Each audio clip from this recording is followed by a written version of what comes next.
Maoist party polit bureau సభ్యుడు బలజల Venugopal alias Sonu, అట్లాగే మరో సీనియర్ నాయకుడు తక్కిలపల్లి వాసుదేవరావు అలియాస్ ఆషన్న, వాళ్ళిద్దరిపైన ఇప్పటికీ ఆ పార్టీకి సంబంధించిన కొంతమంది నాయకులు విరుచుకుపడుతున్నారు. వాళ్ళను విప్లవ ప్రతిఘాతుకులుగా, అట్లాగే వాళ్ళను విద్రోహులుగా, విప్లవ ఉద్యమానికి వాళ్ళు తీరని ద్రోహం చేసినట్లుగా ఆరోపణలు గుప్పిస్తూనే ఉన్నారు. తాజాగా అభయ్ పేరిట ఒక ప్రకటన వచ్చింది. ఆ ప్రకటన వివరాలు నేను చెప్తాను. మలోజుల వేణుగోపాల్, తక్కిలపల్లి వాసుదేవరావులు విప్లవోద్యమ పురోగమనం పట్ల విశ్వాసాన్ని పూర్తిగా కోల్పోయి ప్రాణభీతికి లోనై శత్రువుకు లొంగిపోయారు. అయితే వాళ్ళు లొంగుబాటుకు సంబంధించి చెబుతున్న కారణాలు పూర్తిగా మోసపూరితమైనవి. మా పార్టీ ప్రధాన కార్యదర్శి నంబాల కేశవరావు అలియాస్ బసవరాజు బతికున్నప్పుడు కేంద్ర రాష్ట్ర ప్రభుత్వాలతో శాంతి చర్చలపై విడుదల చేసిన ఒక పత్రికా ప్రకటనలో ఆయుధాలు వదిలిపెట్టి జనజీవన స్రవంతిలో కలిసే విషయాన్ని మా పార్టీలో ఎవరూ నిర్ణయించలేదు. అందుకోసం మేము మా కోర్ కమిటీలో చర్చించుకుంటాం. అందుకోసం నెల రోజులు గడువు కావాలని బసవరాజు చెప్పాడు. అయితే ఆ పత్రికా ప్రకటన విడుదల చేసిన తర్వాత కూడా కేంద్ర రాష్ట్ర ప్రభుత్వాలు ఆపరేషన్ కాగారును ఆపకపోవడంతో ఆ ప్రకటనను వెనక్కి తీసుకొని శత్రు సాయుధ బలగాలను ప్రతిఘటించాలని పార్టీకి, అట్లాగే పీపుల్స్ లిబరేషన్ గెరిల్లా సభ్యులకు బసవరాజు పిలుపునిచ్చాడు. దీన్ని మలోజుల వేణుగోపాల్ అట్లాగే ఆషన్న వక్రీకరించి మా పార్టీ ప్రధాన కార్యదర్శి బసవరాజే ఆయుధాలు వదిలిపెడతామని ప్రకటించాడని, అందులో భాగంగానే ఆయుధాలు వదిలిపెడుతున్నట్టుగా దక్షిణ దండకారణంలోని బస్తర్ వెస్ట్ సబ్ జోన్లోని, అంటే పశ్చిమ సబ్ జోన్లోని పార్టీ పిఎల్జీఏ బలగాలను మోసం చేశారు. ఇప్పటికీ అలాగే మోసం చేస్తున్నారు, అబద్ధాలు చెప్తున్నారు. శత్రు శిబిరంలో ఉంటూ దేశవ్యాప్తంగా పార్టీని విచ్ఛిన్నం చేయడానికి వీళ్ళిద్దరూ ప్రయత్నాలు చేస్తున్నారు. ఈ రకంగా వాళ్ళు ఆయుధాలతో సహా లొంగిపోయి విప్లవ ద్రోహులుగా మారిపోయి పార్టీ విచ్ఛిన్నకారులుగా, విప్లవ ప్రతిఘాతకులుగా మారిపోయారు. అందుకే వారిని అప్పుడే పార్టీ నుంచి బహిష్కరించాము. సోను, సతీష్లు దీర్ఘకాల పరిణామ క్రమంలోనే ఈ రకంగా మారారు. హఠాత్తుగా వాళ్ళు మారింది కాదు. అంతకు ముందు నుంచి చాలా కాలంగా వాళ్ళలో ఇటువంటి మార్పు మేము చూసాము. సతీష్, సోనుల్లో ఇద్దరిలో దాదాపు దశాబ్ద కాలంగా మితవాద భావాలు క్రమంగా పెరుగుతూ వచ్చాయి. ఈ మితవాద భావాల కారణంగా కగారు యుద్ధంతో పూర్తిగా భీతిల్లిపోయి ప్రాణభీతితో వాళ్ళు లొంగిపోయారు. ఈ పరిణామాలను సకాలంలో పార్టీ సరిగ్గా అంచనా వేయడంలో విఫలమైంది. ఈ వైఫల్యం కారణంగానే సోను, ఆషన్న తమ నాయకత్వ స్థానాలను ఉపయోగించుకొని విప్లవోద్యమానికి తీవ్రమైన నష్టం కలిగించినట్లుగా మేము అక్టోబర్ 16న 2025 అక్టోబర్ 16 నాడే ఒక ప్రకటన జారీ చేశాం. సో గందరగోళంలో మావోయిస్ట్ పార్టీ రాజకీయాలు ఉన్న మాట నిజమే. అయితే సరైన గుణపాఠాలు తీసుకోవడానికి ఇది సరైన సమయం. నేడు మావోయిస్టు పార్టీ ఛత్తీస్గఢ్లో నిర్మించిన ఏవైతే స్థావర ప్రాంతాలు ఉన్నాయో వాటి గురించి ఎన్నో విషయాలు ఇప్పుడు బయటకు వస్తున్నాయి. అండ్ గతంలో ముక్కు సుబ్బారెడ్డి కావచ్చు, కేజీ సత్యమూర్తి కావచ్చు, కొండపల్లి సీతారామయ్య కావచ్చు, నెమలూరి భాస్కరరావు కావచ్చు, వీళ్ళందరూ కూడా చారు మజుందార్ అతివాద ఒంటెత్తు విధానాల నుంచి బయటపడకుండానే వాటిని సరిదిద్ది సాయుధ పోరాట ఎత్తుగడలను రూపొందించి విస్తృత స్థాయిలో ఈ ఉద్యమాన్ని కొనసాగించడానికి వాళ్ళు ప్రయత్నించారు. ఈ సరిదిద్దిన విధానాల వల్ల విస్తృతంగా జన సమీకరణ కావచ్చు, అసంఖ్యాక క్యాడర్ నిర్మాణం కూడా జరిగింది.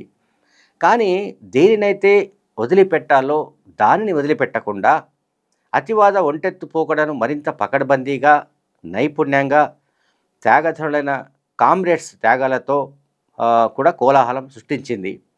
అయితే కొన్ని సంవత్సరాల తర్వాత అగ్రనాయకులు ఎదుగుతున్నారో తాము రూపొందించిన విధానాల మూలంగా జరుగుతున్న నష్టాన్ని వాళ్ళు సమీక్షించి సరి చేయలేకపోయిన కారణంగా కూడా ఆ, కొంతమంది నాయకులు ఆ పార్టీ నిర్మాణం నుంచి బయటికి వెళ్ళాల్సిన పరిస్థితులు ఆ, ఏర్పడ్డాయి. తర్వాత ఇంకా వాళ్ళు చెప్తున్నది ఏంటంటే ఎవరు ఇది మావోయిస్టు పార్టీ అభయ్ పేరిట వచ్చింది. ఇది బహుశా తిప్పిరి తిరుపతి అలియాస్ దేవ్జీ అని భావిస్తున్నారు. అండ్ అంటే దేవ్జీ చెబుతున్న దాంట్లో ఏంటంటే ఆ, కేంద్ర కమిటీ నిర్ణయించినప్పటికీ దండకారణం నుంచి కొన్ని బలగాలను మేము రిట్రీట్ చేయలేకపోయాం. అంటే వాటిని వెనక్కి పంపించలేకపోయాం. సేఫ్ జోన్లకి వాటిని పంపించలేకపోయాం.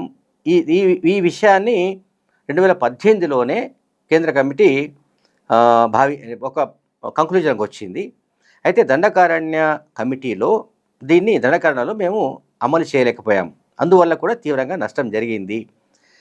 దీనికి తోడు ఆపరేషన్ కగారు కూడా మా పార్టీ నష్టానికి, మా పార్టీ భారీగా మూల్యం చెల్లించుకోవడానికి ఆపరేషన్ కగారు కూడా ముఖ్య కారణంగా అభయ్ చెప్తున్నాడు. అట్లాగే మావోయిస్టు పార్టీ ఈ నష్టాలన్నిటికీ కూడా ఢిల్లీ కేంద్ర హోంశాఖ కమాండ్ కంట్రోల్ నుంచే జరుగుతోంది. ఈ మొత్తం ఆపరేషన్ అంతా కూడా అమెరికా, ఇజ్రాయెల్ సైనికాధికారులు, సాంకేతిక నిపుణులు ఇందులో పాల్గొంటున్నారని కూడా అభయ్ ఆరోపిస్తున్నాడు. అట్లాగే సరే, నేను ఇంతకుముందు చెప్పినట్లుగా మల్లోజుల వేణు అండ్ తక్కెలపల్లి వాసుదేవరావు గురించి వాళ్ళు పదే పదే అభయ్ చెప్తున్నాడు.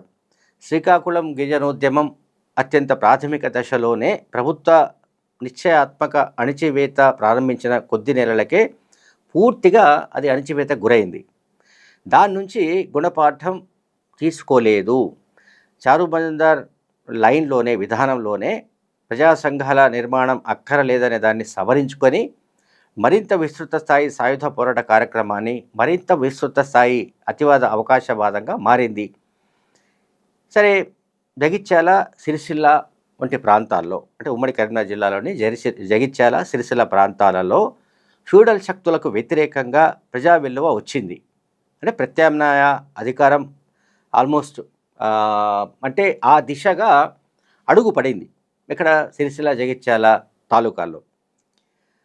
అయితే వాటికి సంబంధించి కూడా అంటే ఉత్తర తెలంగాణలో పార్టీ ఎందుకు దెబ్బతిన్నది, ఎందుకు బలహీనపడింది, ఎందుకు భారీ నష్టాలను చవిచూసింది, ఎందుకు పూర్తిగా వెనుకబడిపోయింది, ఉత్తర తెలంగాణ నుంచి మొత్తం క్యాడర్ ఛత్తీస్గఢ్ వైపు, దండకారణం వైపు, బస్తర్ వైపు వెళ్లాల్సి వచ్చింది అనే దానిపైన కూడా సరైన సమీక్ష జరగలేదు అని కూడా మెన్షన్ చేశారు.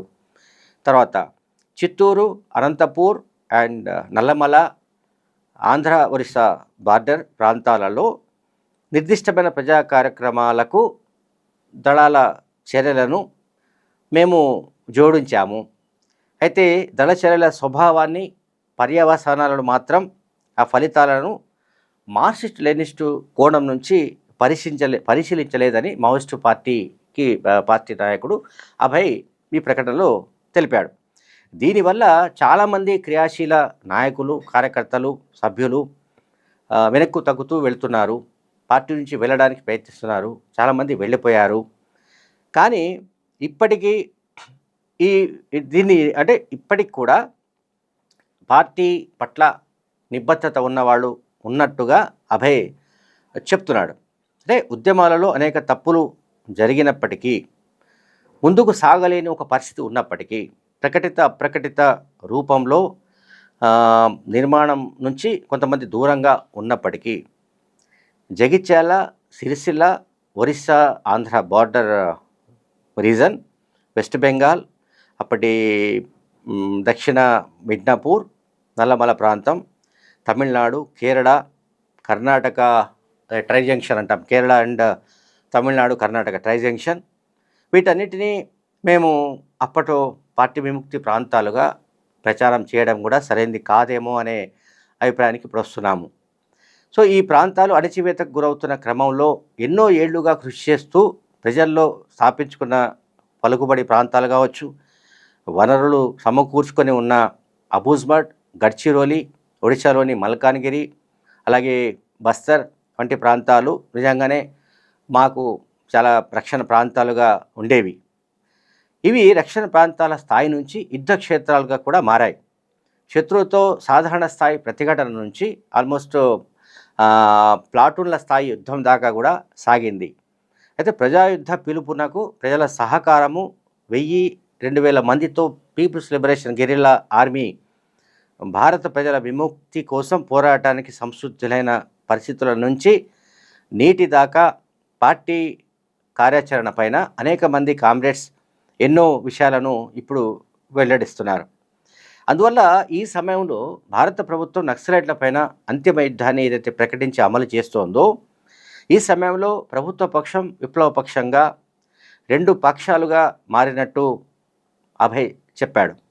అర్బన్ నక్సలైట్స్ పేరుతో మైదాన ప్రాంతాలు, పట్టణ ప్రాంతాల్లో ఎవరైతే ఇప్పటిదాకా సహకారం అందిస్తూ వచ్చారో వాళ్ళు ఇప్పుడు ప్రస్తుతం సహకరించలేని పరిస్థితి ఒకటి ఏర్పడినట్టుగా కూడా అభయ్ చెప్పాడు. 2025 మార్చిలో 2025 మార్చిలో ఆపరేషన్ కాగార్ను కేంద్ర ప్రభుత్వం ప్రకటించింది.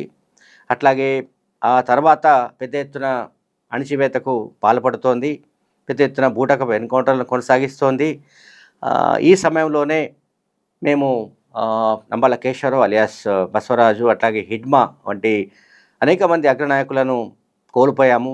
వాళ్లను పట్టుకొని క్రూరంగా భద్రతా బలగాలు చంపివేశాయి. ఆ తర్వాత మళ్ళీ మల్లోజుల వేణు అండ్ ఆశన గురించి మళ్ళీ ప్రస్తావించారు.